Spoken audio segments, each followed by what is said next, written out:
ঈদযাত্রায় train ধরতে প্ল্যাটফর্মে যাত্রীদের হুড়োহুড়ি, কামরা পরিপূর্ণ হওয়ায় অনেকেই উঠছেন ছাদে। তবে নির্ধারিত সময়ে ট্রেনে উঠতে পেরে উচ্ছ্বসিত যাত্রীরা। সকালে আসছি তো এই কারণে ভোগান্তি হয় না। যাত্রী বেশি, অসংখ্য যাত্রী, টিকিট পাওয়াটা একেবারেই অসম্ভব। অনলাইন জগৎ আইসা টিকিট সব শেষ। চাচু জেঠি এদেরকে দেখা হবে। শুক্রবার সকাল থেকেই ঢাকা ছাড়ছে নগরবাসী। যদিও শতভাগ অনলাইনে টিকিট বিক্রিতে প্রতারণার ফাঁদ পাচ্ছে একটি চক্র।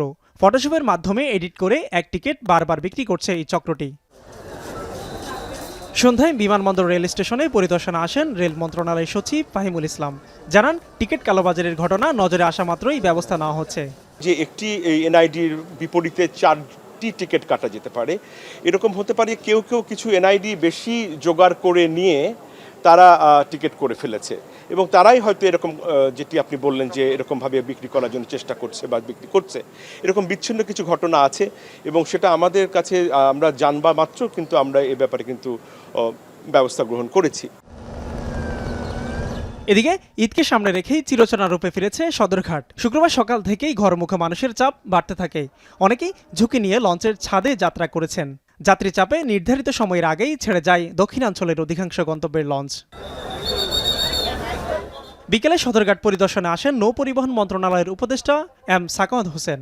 এ সময় অতিরিক্ত যাত্রী নেওয়ার অভিযোগে এক লঞ্চকে 1 লাখ টাকা জরিমানা করা হয়। অন্যান্য রাস্তাগুলো ভালোই আছে, লঞ্চ ঘাটে একটু ভিড় বেশি থাকে, আর এটাই আমাদের দক্ষিণবঙ্গে যাওয়ার সহজ ও সস্তা উপায়।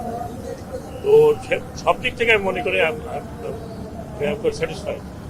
এর যাতে বেটার হতো বাংলাদেশে করা খুব ডিফিকাল্ট, চেষ্টা করবো যাতে এর যাতে বেটার হয়। সবচেয়ে বড় সমস্যা হচ্ছে যে দক্ষিণের যে সিটি কর্পোরেশন আছে তারা কোনো উদ্যোগ নেয়নি এই রাস্তাটাকে অন্তত চলাচলের উপযোগী করে। এদিকে শুক্রবার সকাল থেকেই রাজধানীর বাস টার্মিনালগুলোতে ভিড় দেখা গেছে। সকালে মহাখালী বাস টার্মিনাল পরিদর্শন করে বিআরটিএ চেয়ারম্যান জানান, দুর্ভোগ কমাতে পর্যাপ্ত গাড়ি নিশ্চিত করা হয়েছে।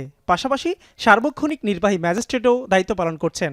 এবং ঈদের যেহেতু লম্বা ছুটি, কোনো সমস্যা হবে না, বাড়িতে যাওয়ার কোনো সমস্যা হবে না। মিয়া আমিরুল, এখন, ঢাকা।